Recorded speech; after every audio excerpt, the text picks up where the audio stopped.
Hay una parte de tu cuerpo que casi nadie menciona, un órgano silencioso, diminuto, pero tan sagrado que Jesús lo llamó la puerta del alma.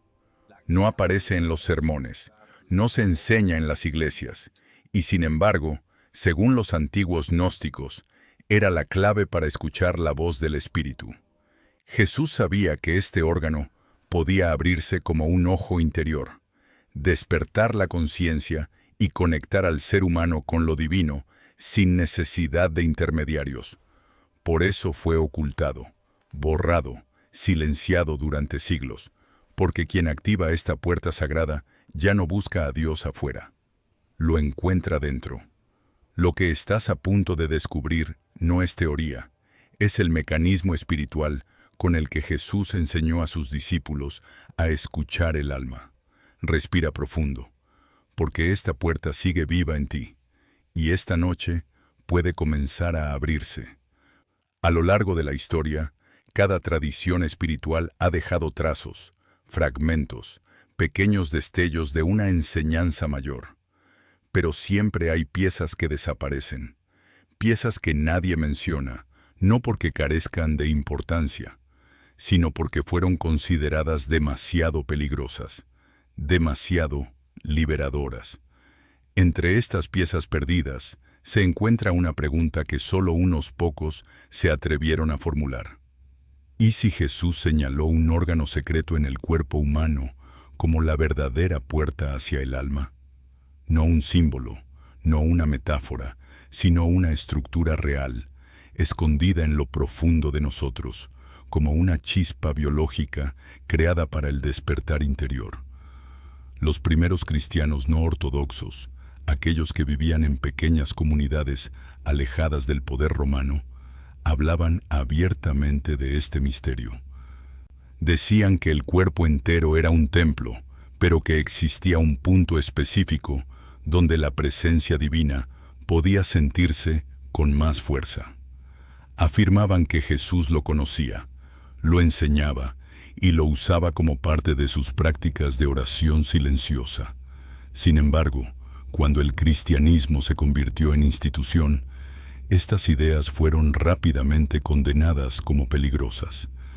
Hablar de un órgano físico capaz de revelar lo divino significaba que cualquier persona podía acercarse a Dios sin necesidad de autoridades, sin rituales externos, sin mediadores.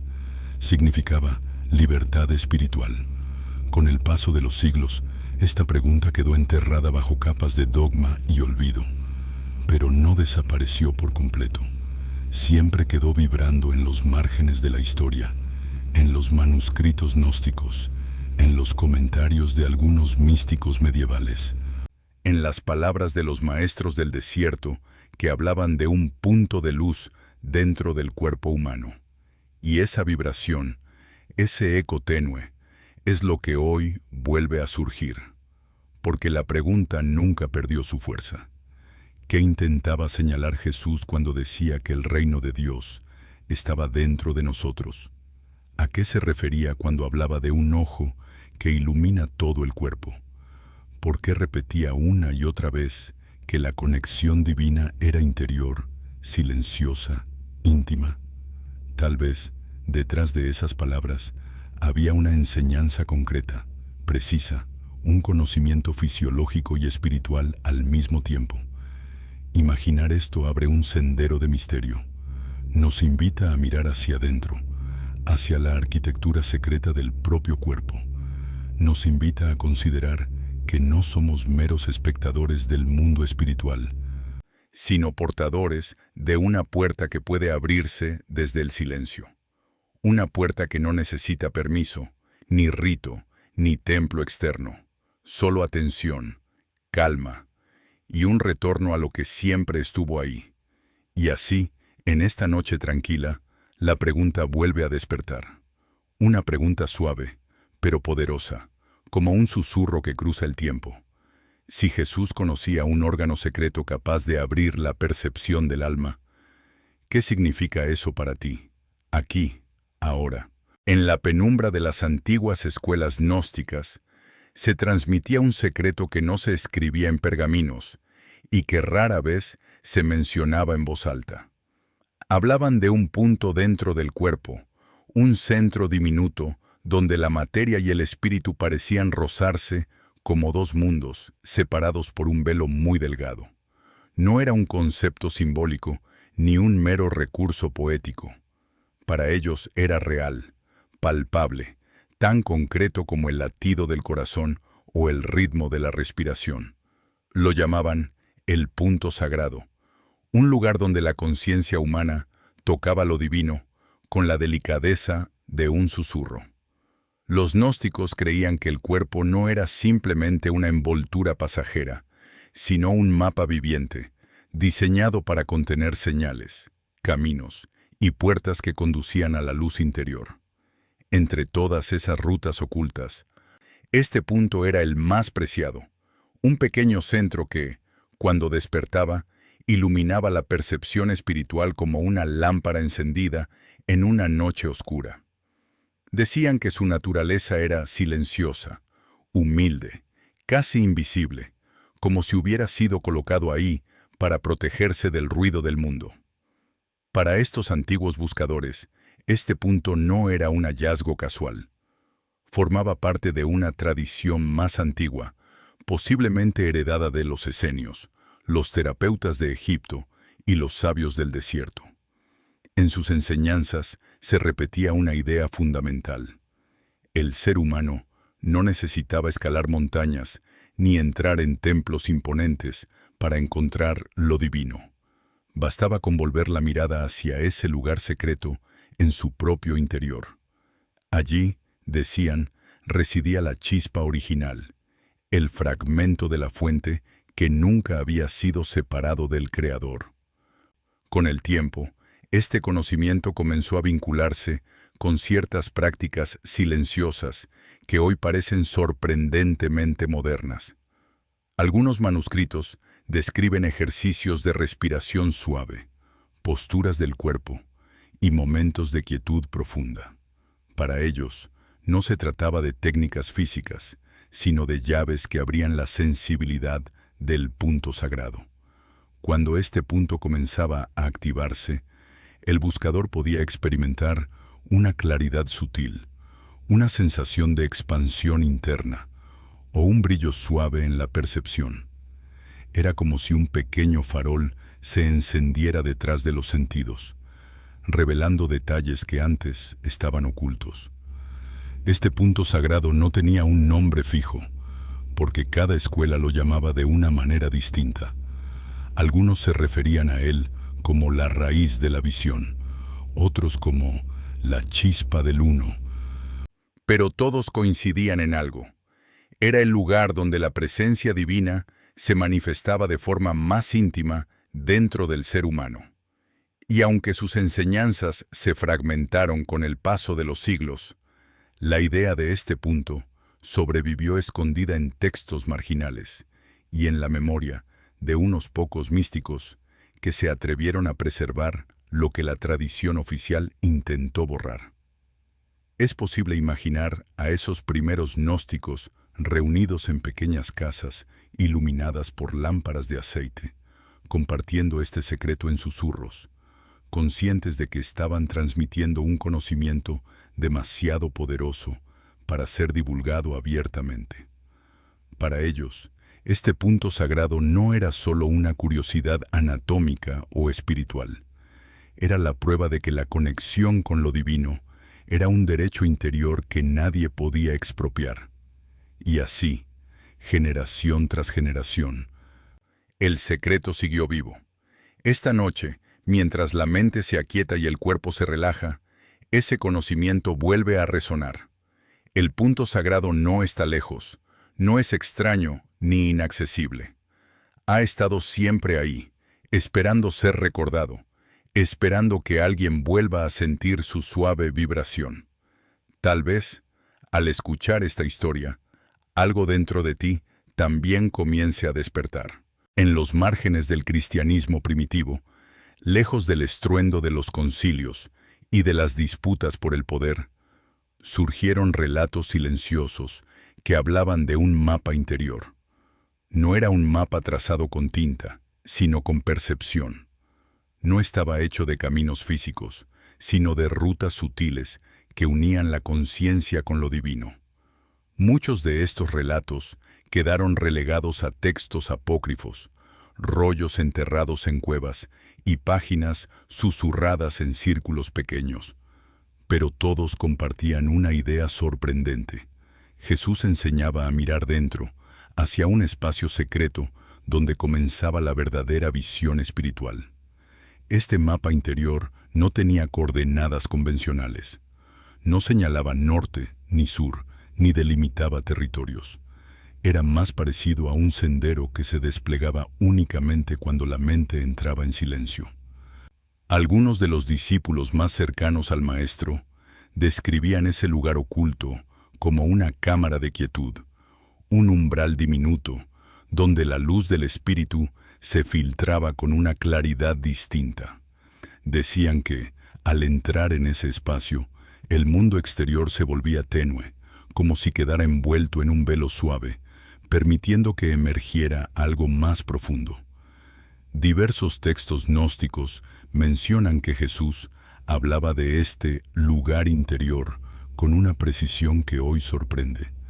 Lo describía como la raíz desde donde brota la verdadera visión, un punto donde la percepción humana deja de depender de los sentidos y se abre a un conocimiento más amplio, más puro. Este lenguaje no era metafórico para los antiguos iniciados. Ellos lo interpretaban como una instrucción literal, un camino hacia un estado de conciencia superior. En estos manuscritos, el cuerpo aparece como un templo habitado por cámaras ocultas. Cada una representa un nivel distinto de percepción, una forma diferente de escuchar al espíritu. Entre todas esas cámaras, había una que sobresalía por su importancia, un pequeño espacio donde la conciencia parecía estrecharse y expandirse al mismo tiempo.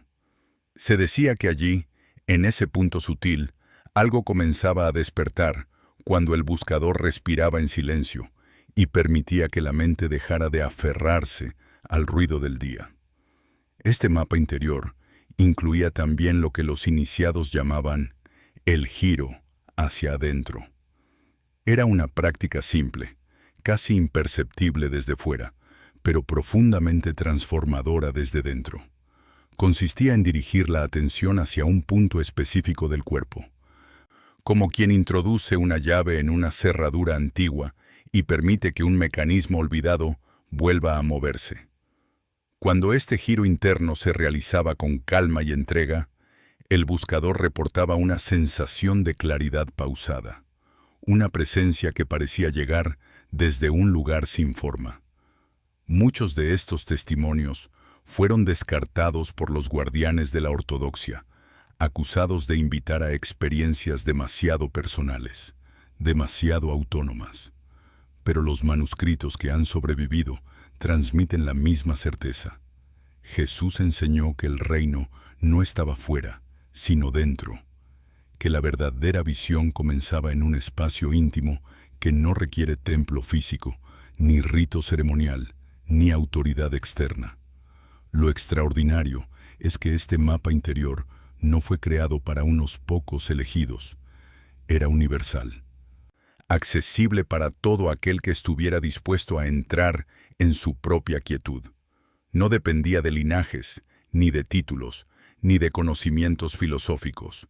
Solo requería un retorno sincero al propio interior. Esta noche, mientras escuchas estas palabras, ese mapa vuelve a desplegarse. No en pergaminos antiguos, sino en ti. Un recordatorio suave de que hay un lugar secreto, delicado, luminoso, silencioso, esperando ser redescubierto. Y que Jesús señaló ese mismo lugar para quienes buscaban la raíz de la visión espiritual. En los textos que sobrevivieron a la censura de los primeros siglos, aparece una imagen recurrente, la idea de un umbral interior, un punto diminuto donde el cuerpo parece tocar algo que no pertenece del todo a este mundo. Los antiguos Lo describían como una frontera suave, casi imperceptible, pero decisiva. Un punto donde la percepción humana y la presencia divina se encuentran, como dos corrientes que convergen en silencio. Era para ellos la puerta entre dos mundos, el de la materia y el del espíritu. Este órgano oculto, tan pequeño que muchos nunca llegan a notarlo, fue interpretado como un mecanismo diseñado para recibir luz. No la luz física que entra por los ojos, sino una claridad interior que surge desde otra dimensión de la conciencia. Las escuelas gnósticas lo llamaban simplemente el puente. Un recordatorio de que el ser humano no nace separado de lo divino, sino conectado por un lazo íntimo que puede ser activado en momentos de profunda quietud. Imagina esa puerta en su estado natural, dormida, discreta, envuelta por las pulsaciones silenciosas del cuerpo. No distingue creencias, linajes, ni tradiciones. Está ahí, en cada persona, esperando que la atención se vuelva hacia ella con suavidad. Cuando el buscador dirige su conciencia hacia ese punto, algo comienza a cambiar.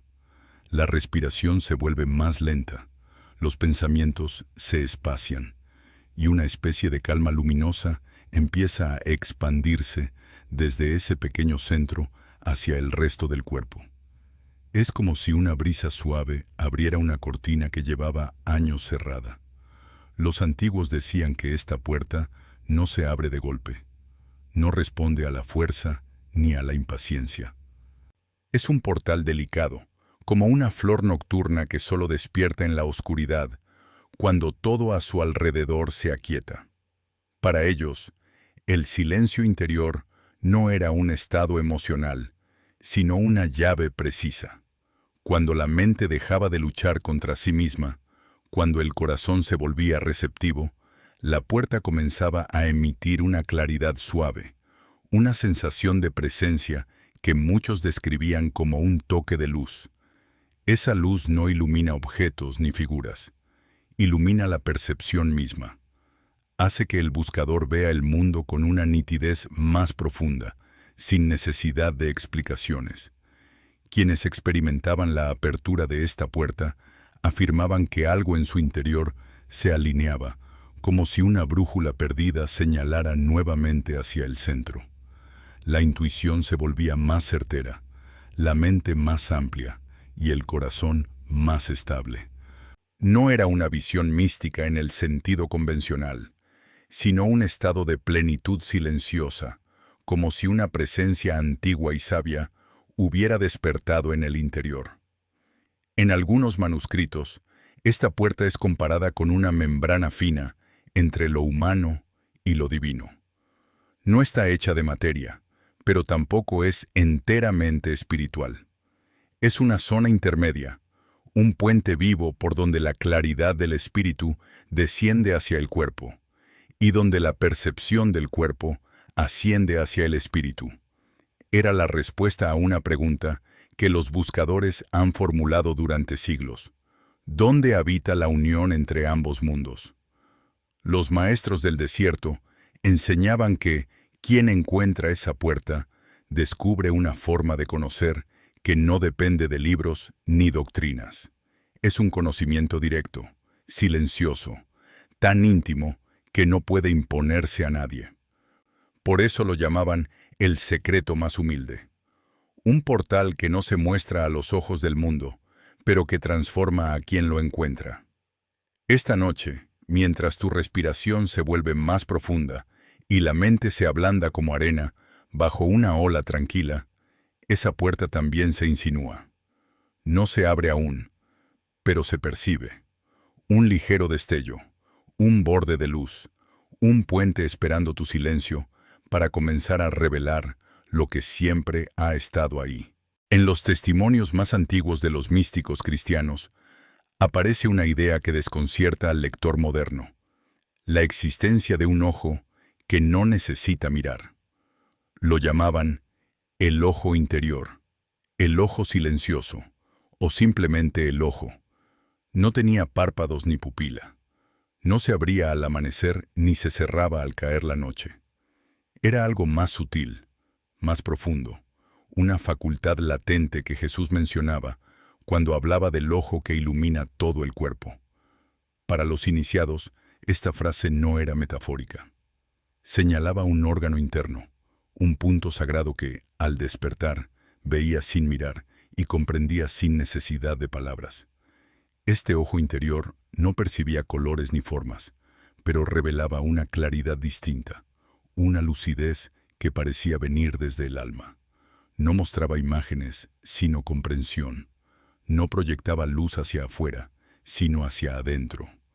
Los místicos decían que cuando este ojo se activaba, la persona podía ver su propia conciencia como si fuera un paisaje tranquilo, un espacio amplio donde los pensamientos se movían con la suavidad de nubes lentas en el cielo. Lo sorprendente era que esta visión no requería esfuerzo. Solo aparecía cuando la mente se calmaba y el cuerpo se asentaba en un silencio profundo. Los antiguos gnósticos relacionaban este ojo interior con la puerta sagrada que unía cuerpo y espíritu. Decían que el órgano oculto funcionaba como un lente espiritual, un punto donde la luz del espíritu se condensaba antes de expandirse por toda la conciencia. Era como una estrella diminuta en el interior del ser, capaz de brillar con mayor intensidad cuanto más silencio había alrededor. Y aunque nadie podía señalarlo con precisión en un dibujo, todos los iniciados sabían dónde sentirlo. Un punto exacto donde emergía una especie de claridad cálida cuando la atención se volvía hacia adentro. Los textos apócrifos hablan de este ojo como un lugar de revelación personal. No ofrecía visiones grandiosas ni escenas celestiales. Revelaba algo más íntimo, la verdad interior de quien lo contemplaba. En ese espacio silencioso, el buscador podía percibir sus emociones sin ser arrastrado por ellas, sus pensamientos sin quedar atrapado en ellos, su propia esencia sin distorsiones. Era como si una lámpara invisible se encendiera detrás de la vida mental y emocional, mostrando cada elemento con una serenidad que transformaba todo. Los maestros del desierto enseñaban que este ojo interior no podía forzarse a abrir. Intentarlo solo lo hacía cerrarse más.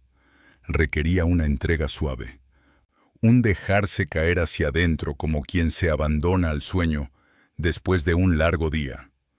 Decían que la clave era la quietud, una quietud que no es ausencia de movimiento, sino presencia plena. Cuando la persona se sumergía en esa quietud, el ojo comenzaba a emitir una luz tenue, no física, pero perceptible. Una luz que no iluminaba el mundo externo, sino la comprensión interna. Este ojo que no mira fue considerado peligroso por algunas autoridades antiguas, no porque provocara visiones extrañas, sino porque despertaba una autonomía espiritual que escapaba al control de cualquier institución. Quien veía con este ojo no necesitaba intermediarios para sentir la presencia divina.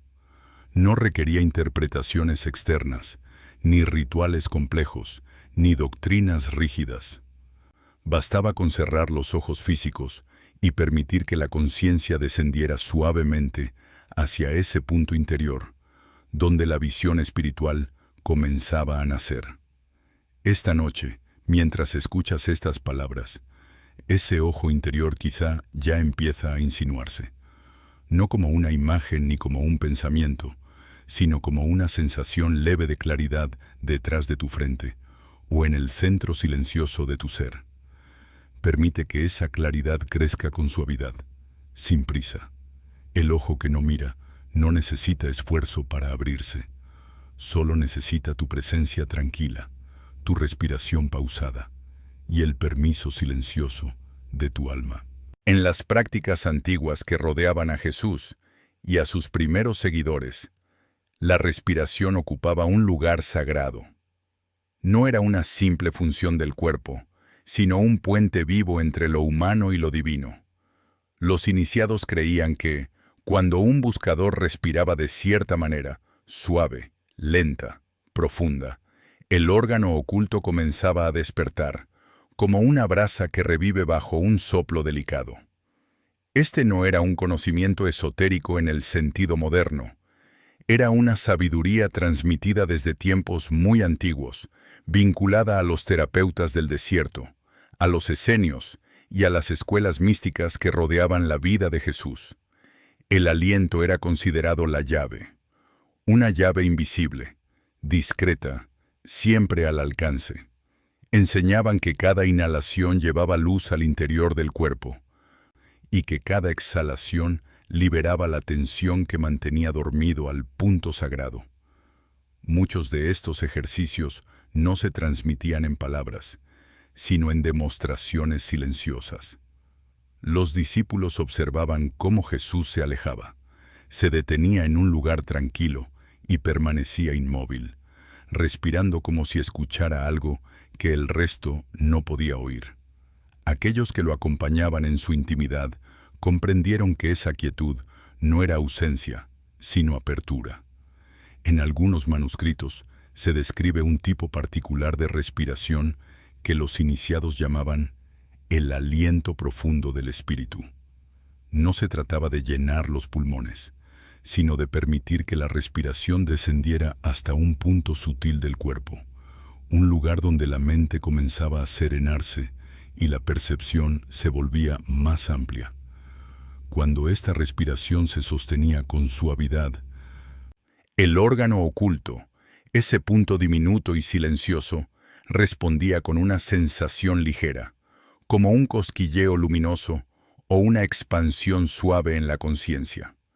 Los textos gnósticos explican que la respiración profunda tiene el poder de disolver las densidades que oscurecen la visión interior. Cada ciclo de inhalar y exhalar es como una ola que limpia las zonas más confusas de la mente.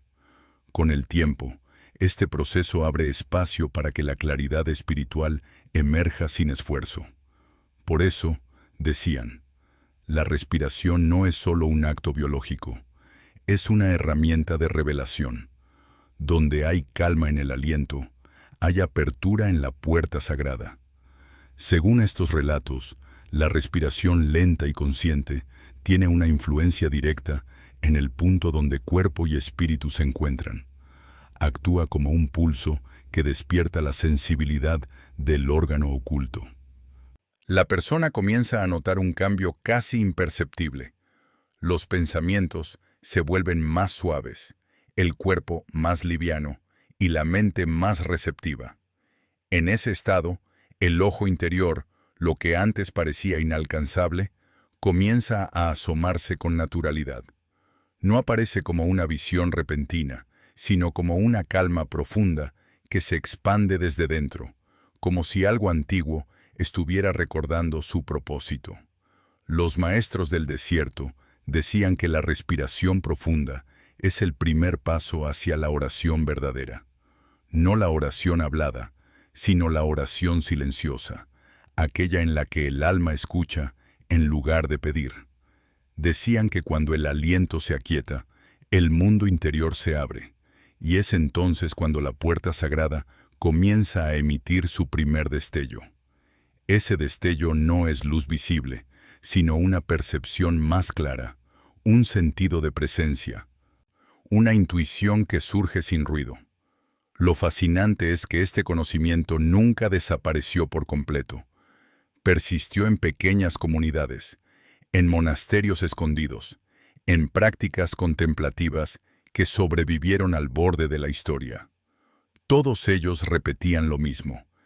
Quien quiere despertar el órgano sagrado debe comenzar por el aliento, porque el aliento es la única fuerza que acompaña al ser humano desde su primer instante hasta el último, y es también la fuerza que Jesús utilizó para entrar en los espacios más profundos de su propia conciencia. Esta noche, mientras respiras con suavidad, ese antiguo mecanismo vuelve a activarse. No necesitas técnicas complejas ni rituales.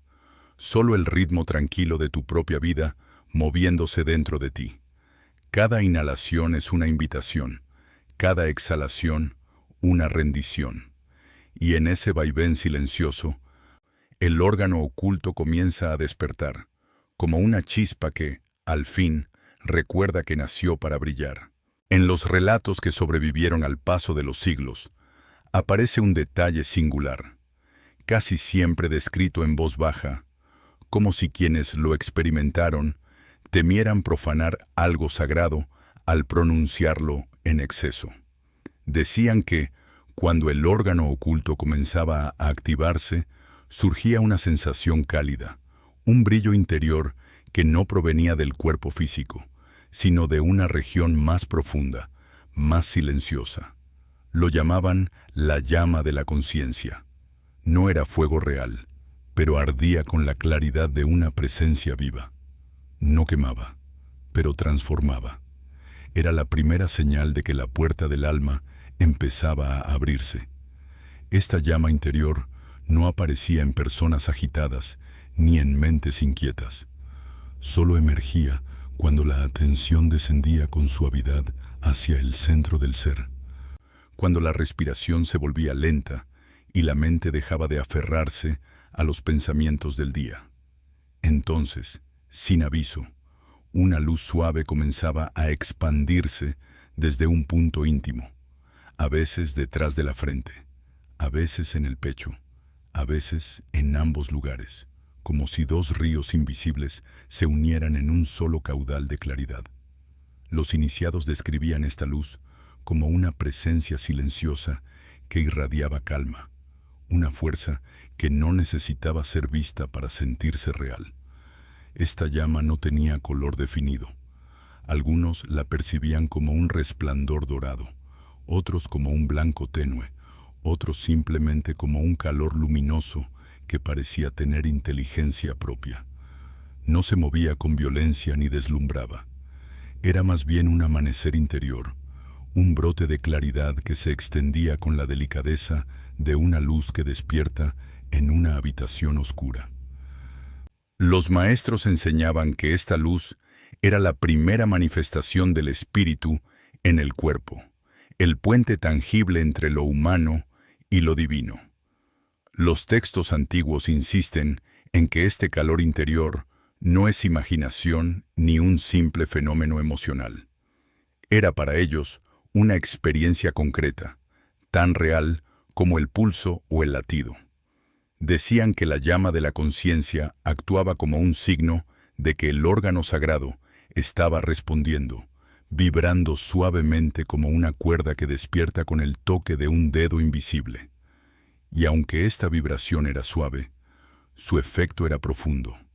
La mente se aquietaba, el cuerpo se llenaba de una paz amable, y la percepción comenzaba a expandirse como si hubiera más espacio dentro del propio ser. Lo más fascinante era que esta luz interior no dependía de creencias. Los maestros afirmaban que incluso aquellos que no entendían la enseñanza podían sentirla si se entregaban a la quietud. Era una función natural del cuerpo humano, tan universal como la respiración. Jesús, según algunos manuscritos, enseñaba a sus discípulos a reconocer este calor como una señal de que estaban entrando en la verdadera oración, en el espacio donde el alma podía hablar sin intermediarios. Para él, esta luz no era un milagro, sino el modo en que la presencia divina se hacía sentir desde dentro. Los místicos cristianos medievales conservaron esta idea y la describieron en sus propios términos. Hablaban de un fuego del corazón, de un calor espiritual que surgía en los momentos de contemplación profunda. Decían que este fuego no procedía del cuerpo, sino del espíritu, y que su aparición era la prueba silenciosa de que la persona comenzaba a alinearse con su interior más sagrado. Este calor, afirmaban, era tanto una señal como una guía, una llama que mostraba el camino hacia adelante. Esta noche, Mientras el mundo exterior se adormece y tu respiración se balancea con suavidad, esa misma llama puede comenzar a insinuarse, tal vez como una calidez discreta detrás de la frente o como un pequeño resplandor en el pecho. No necesitas aferrarte a ella, solo sentirla, permitirle ser, porque esta llama no exige esfuerzo, pide presencia, y a medida que te entregas a esta quietud, esa luz interior, la misma que antiguos místicos llamaron la llama de la conciencia, comienza a recordar su camino hacia la superficie, revelando algo profundo, antiguo y maravillosamente humano. A medida que la llama interior comenzó a ser descrita por los primeros buscadores, surgió también un temor creciente entre quienes deseaban controlar la experiencia espiritual. Para ellos, un órgano capaz de despertar la percepción divina sin necesidad de templos ni rituales representaba una amenaza demasiado grande. Y así, lentamente, casi sin dejar rastro, comenzó un proceso silencioso de borrado. No un borrado violento, sino una erosión suave, paciente, como si la historia hubiera sido tallada de nuevo para dejar fuera aquello que daba demasiada libertad al ser humano. En los primeros siglos, cuando el cristianismo se consolidaba como institución, la idea de una puerta interior hacia lo divino resultaba profundamente incómoda. Las autoridades espirituales necesitaban estructuras claras, jerarquías, doctrinas firmes que definieran quién tenía acceso a la verdad y quién no. Enseñar que cualquier persona podía escuchar al espíritu desde su propio cuerpo, desde un órgano diminuto y silencioso, derrumbaba esas fronteras de autoridad. Era una enseñanza demasiado íntima, demasiado directa. Una enseñanza que convertía a cada ser humano en su propio templo. Los textos que mencionaban este órgano comenzaron a desaparecer. Algunos se descartaron por heréticos.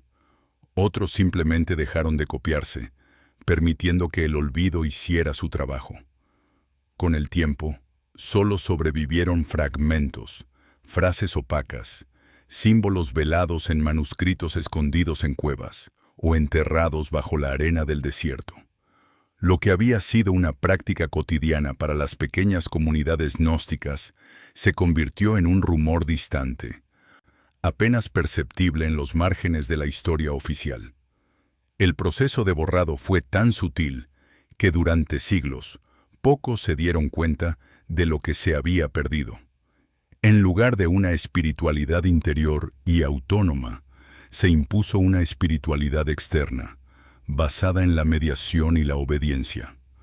La búsqueda del reino dentro del propio cuerpo fue reemplazada por la obligación de encontrarlo fuera, en instituciones, en figuras de autoridad, en ritos que solo podían administrarse desde el exterior.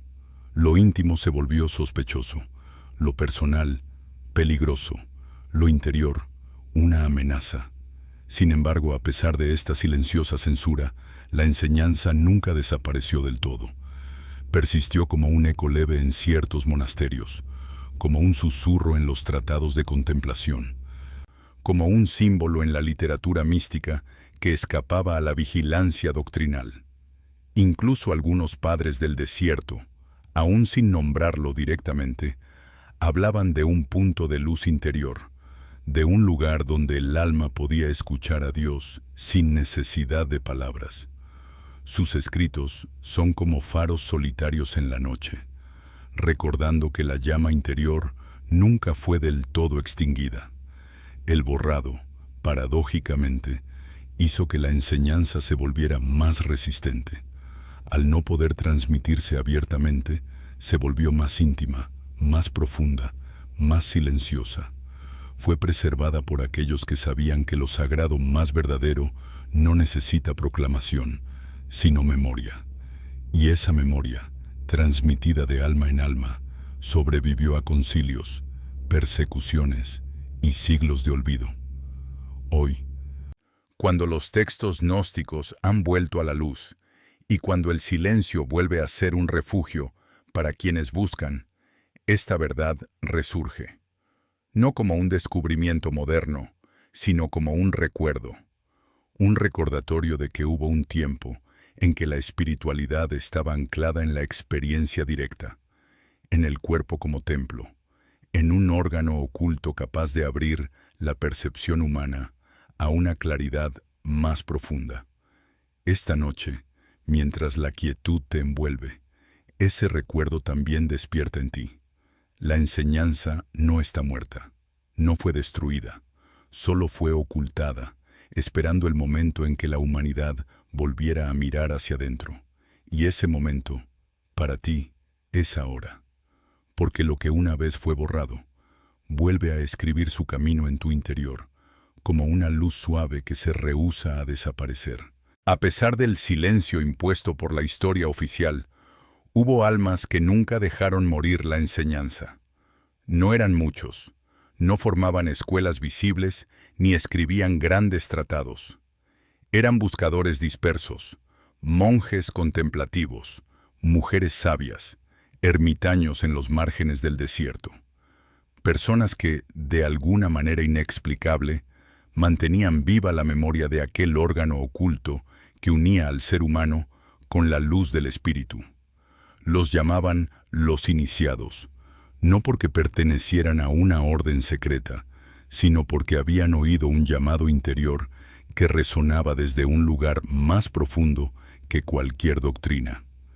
En sus descripciones, este órgano sagrado no era un concepto filosófico, sino una experiencia real, tan íntima que solo podía compartirse en susurros. Hablaban de él como de una campana pequeña, escondida en el interior del cuerpo, cuya vibración se activaba con el silencio y la respiración.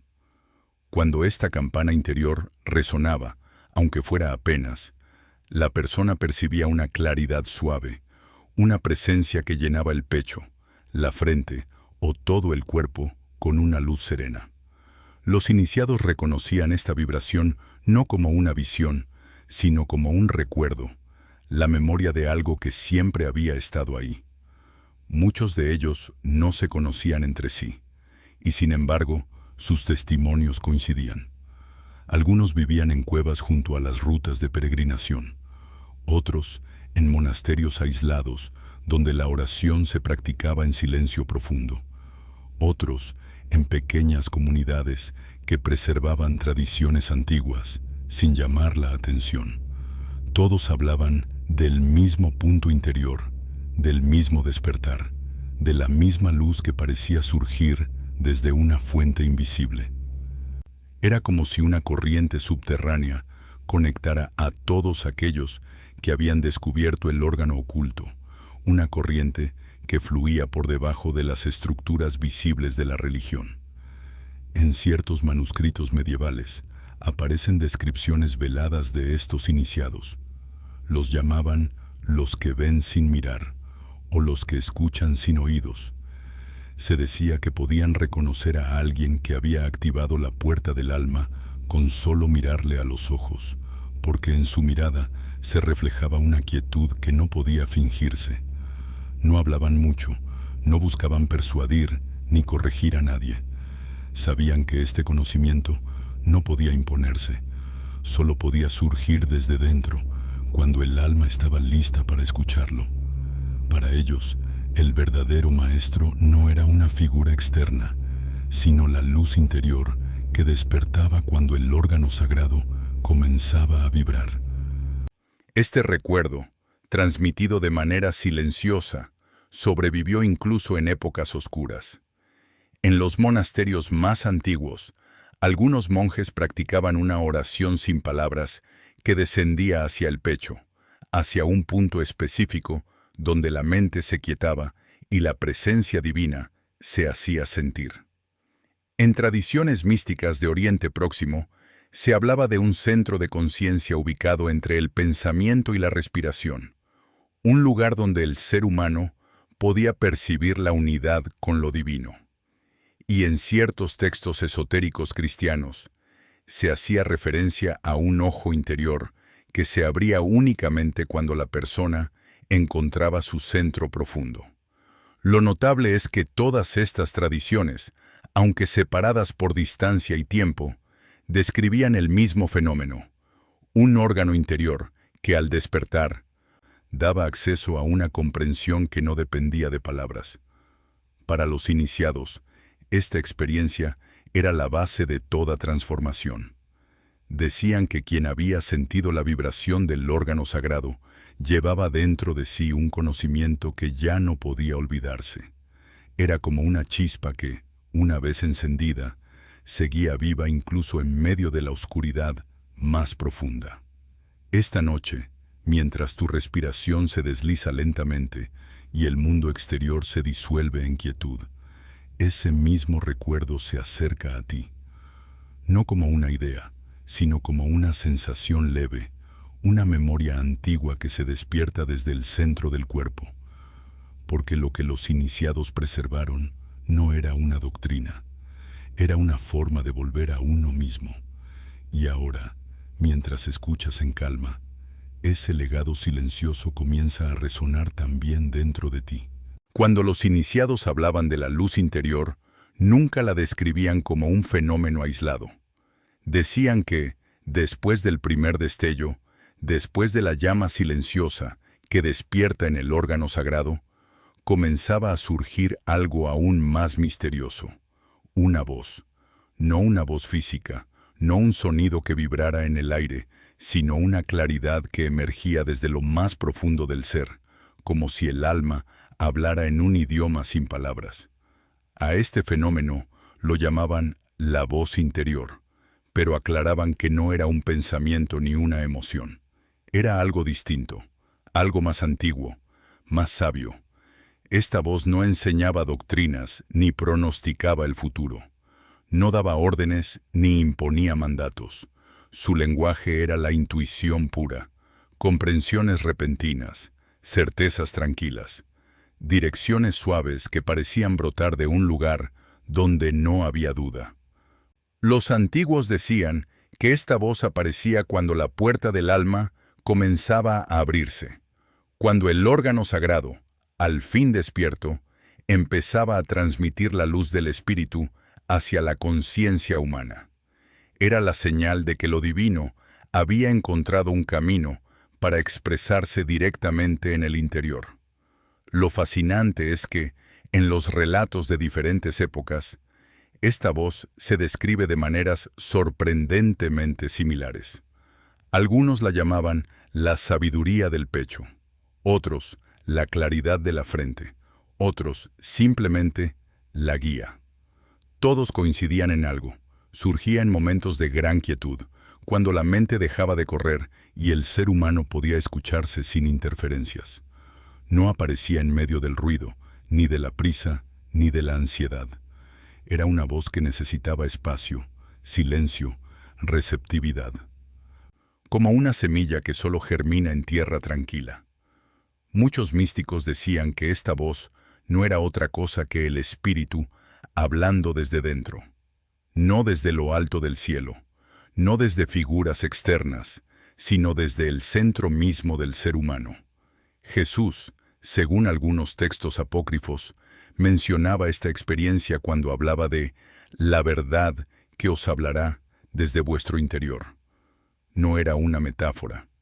Para los iniciados, era una realidad viviente. La presencia divina, susurrando a través del órgano oculto, guiando al alma hacia su propósito más profundo. Lo que hacía esta voz tan especial era su carácter inconfundible. Quienes la escuchaban no dudaban de su origen, no porque fuera extraordinaria, sino porque era profundamente serena. No empujaba, invitaba, no presionaba, orientaba, no creaba ansiedad, traía paz. Podía surgir como una comprensión súbita en medio de una respiración lenta, o como una certeza suave al despertar por la mañana, o como una intuición clara durante un momento de contemplación. Y aunque era silenciosa, era imposible no reconocerla. Las autoridades espirituales de la antigüedad desconfiaban de esta voz interior, porque no podía ser controlada ni verificada desde afuera. Era una experiencia demasiado personal, demasiado directa. Una persona que vive guiada por la claridad interior se vuelve difícil de dominar, imposible de manipular. Por eso, con el tiempo, se promovió la idea de que lo divino solo podía hablar a través de intermediarios. La enseñanza sobre la voz interna fue sumergida en el olvido, como tantas otras relacionadas con el órgano sagrado. Pero a pesar de los siglos, esa voz nunca dejó de surgir. En el interior de quienes meditan, oran en silencio o simplemente se permiten estar presentes. Sigue apareciendo como un eco antiguo, suave y luminoso. Un eco que no necesita palabras para hacerse entender. Y esta noche, mientras el mundo se hunde en su propio sueño y tu respiración fluye con tranquilidad, es posible que esa voz también comience a insinuarse en ti. No como un sonido, sino como una comprensión lenta, como una calidez que se transforma en certeza. Tal vez la percibas detrás de la frente, o en el pecho, o en el espacio amplio de tu conciencia. Permite que se acerque, permite que hable, porque esa voz, la misma que los antiguos reconocieron como la guía del espíritu, siempre ha estado ahí, esperando el silencio necesario para ser escuchada. Con el tiempo, quienes habían sentido la voz interior comprendían que su origen no estaba en un pensamiento pasajero, ni en una emoción delicada, sino en un lugar más profundo, más estable. Descubrían que toda percepción espiritual nacía de un mismo punto, un centro silencioso oculto en lo más íntimo del ser. A este lugar le llamaban el centro, no por su localización física, sino porque allí convergían todas las rutas interiores. Era el punto donde la conciencia dejaba de dispersarse y comenzaba a recogerse, como un río que vuelve a su fuente. Este regreso al centro no era un viaje físico, era un descenso suave hacia el interior, una forma de habitarse que pocos conocían. Los antiguos maestros decían que la mente humana, sin guía, es como un cielo lleno de pájaros inquietos, pensamientos que vuelan sin rumbo. Emociones que cambian con el viento. Pero cuando la persona aprendía a regresar a su centro, los pájaros descansaban, el cielo se despejaba y la luz interior se volvía visible de nuevo. Ese punto silencioso actuaba como un ancla, una raíz que conectaba al alma con la claridad divina que brotaba del órgano sagrado. Los gnósticos enseñaban que el centro del ser no es un lugar que se descubre una sola vez. Es un espacio al que se vuelve, una y otra vez, cada día, cada noche, en cada instante de silencio. Es el refugio al que regresan quienes han comprendido que la verdadera visión no nace de buscar afuera, sino de permanecer dentro. En sus textos se repite la idea de que el espíritu habla con más fuerza en quienes viven cerca de su propio centro, porque allí la conciencia está más limpia, más receptiva, más dispuesta a escuchar sin resistencia. Este regreso no exigía rituales complejos. Bastaba con cerrar los ojos, respirar lentamente y permitir que la atención cayera con suavidad hacia ese espacio interior. Al principio, la mente luchaba. Saltaba de un pensamiento a otro, aferrándose al ruido como si temiera perderse en el silencio. Pero poco a poco, la respiración iba calmando las aguas, y entonces, como un barco que encuentra la corriente adecuada, la conciencia se deslizaba hacia el lugar correcto. Cuando esto sucedía, el órgano sagrado, ese punto diminuto descrito por tantos místicos, comenzaba a vibrar nuevamente, emitiendo una claridad que hacía que todo se sintiera más real, más presente. Los maestros decían que vivir desde el centro es vivir en verdad, no en la verdad de teorías o doctrinas, sino en la verdad profunda que surge cuando la mente deja de fragmentar la experiencia y el corazón deja de luchar contra sí mismo. Desde este lugar, la persona no se siente dividida, no siente que su vida interior vaya en una dirección y su vida exterior en otra. Todo se unifica en un mismo acto de presencia. El espíritu fluye sin obstáculos, la sabiduría interior se hace más nítida y la voz del alma, siempre suave, se vuelve más fácil de escuchar. Lo más hermoso es que este centro no pertenece a una tradición ni a una creencia específica. Es un patrimonio humano. Está en cada persona, sin excepción, pero solo despierta en quienes se permiten volver a él. Por eso, los antiguos decían que nadie puede encontrar el centro desde la prisa, solo desde la quietud, solo desde la entrega, solo desde el reconocimiento sincero de que lo divino no está lejos, sino a un suspiro de distancia, dentro del propio ser. Esta noche, mientras la quietud te envuelve lentamente, puedes sentir ese llamado sutil hacia tu centro. No necesitas buscarlo con esfuerzo. Solo deja que tu respiración te guíe. Permite que la mente repose, que el cuerpo se suelte, que la conciencia se vuelva ligera. Y verás cómo, sin que tú lo fuerces, ese espacio interior comienza a abrirse. Volver al centro no es una técnica, es un acto de recordar quién eres, de recordar lo que siempre estuvo dentro de ti, esperando pacientemente tu regreso. A lo largo de estas enseñanzas silenciosas que han viajado a través de siglos de olvido e intuición, aparece una idea final, tan simple como profunda, que la puerta hacia el alma no se encuentra en algún reino lejano ni en un símbolo abstracto. Está en la carne, en tu carne, en un órgano diminuto que late en silencio, esperando que alguien recuerde su propósito. Esta afirmación era tan revolucionaria que apenas podía pronunciarse en público. Decir que el cuerpo albergaba un umbral hacia lo divino era socavar siglos de interpretación externa, derribar templos invisibles y devolver la espiritualidad al lugar donde siempre perteneció, dentro del ser humano.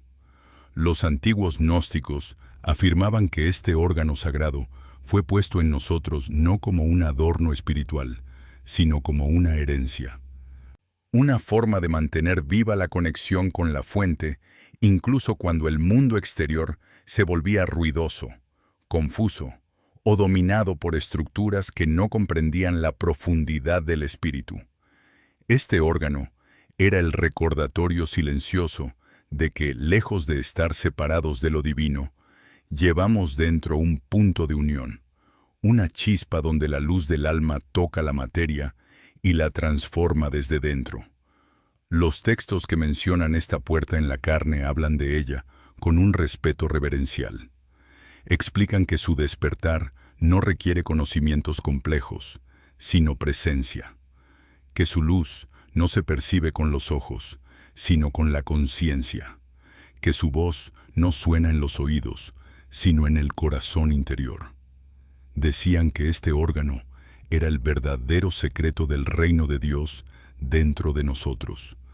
No un concepto, no una metáfora, sino una realidad íntima que podía experimentarse en la quietud de la noche, en la profundidad de la respiración, en el silencio que se abre cuando la mente deja de correr. Lo hermoso de esta enseñanza es su humildad. El órgano oculto no impone, no obliga, no exige, simplemente espera. Está presente desde el nacimiento hasta la muerte, como una pequeña lámpara cubierta por velos, y basta con que la persona vuelva su atención hacia adentro, aunque sea por un instante, para que la luz comience a filtrarse. A veces aparece como una calidez suave en el pecho, a veces como un resplandor detrás de la frente, a veces como una claridad silenciosa que no tiene forma, pero lo ilumina todo desde dentro, sin palabras, sin imágenes, sin dogmas. Muchas tradiciones espirituales lo intuyeron, lo llamaron de diversas maneras: el ojo del corazón, la semilla divina, la chispa del espíritu, el punto luminoso. Pero en esencia, hablaban de lo mismo. Un órgano interior que permite que la conciencia humana reconozca su propia naturaleza sagrada. Los iniciados decían que, cuando esta puerta comienza a abrirse, ya no se puede volver a vivir igual. No porque produzca experiencias extraordinarias, sino porque revela una verdad simple y profunda. Lo divino no está fuera, está en ti, ha estado siempre en ti. Los siglos intentaron ocultarlo, pero no pudieron apagarlo, porque ninguna institución puede borrar lo que está inscrito en la carne misma. Ningún decreto puede desactivar un órgano que forma parte de la arquitectura espiritual del ser humano. Y por eso, aunque la historia cambió, aunque muchos olvidaron, la puerta siguió ahí, esperando. Como una estrella oculta detrás de las nubes, que nunca pierde su brillo. Esta noche, mientras el silencio se posa sobre ti como un manto suave, puedes sentir esa puerta. No necesitas encontrarla con precisión. Solo percibe la claridad que emerge desde tu interior, la calma que se expande con cada respiración, la presencia que se hace más nítida cuando te entregas al descanso. Ese órgano diminuto, esa puerta de luz que Jesús señaló a quienes sabían escuchar, sigue viva en ti. Y aunque el mundo exterior cambie, aunque las voces se apaguen y las formas se transformen, esa puerta permanece. Es tu herencia, tu refugio, tu acceso a la verdad más profunda de tu ser. Esta es la enseñanza final, la más sencilla y la más poderosa. La puerta hacia el alma no está lejos, está en tu cuerpo, esperando ser recordada. Y esta noche, mientras te deslizas hacia el sueño, tal vez, en silencio, comience a abrirse.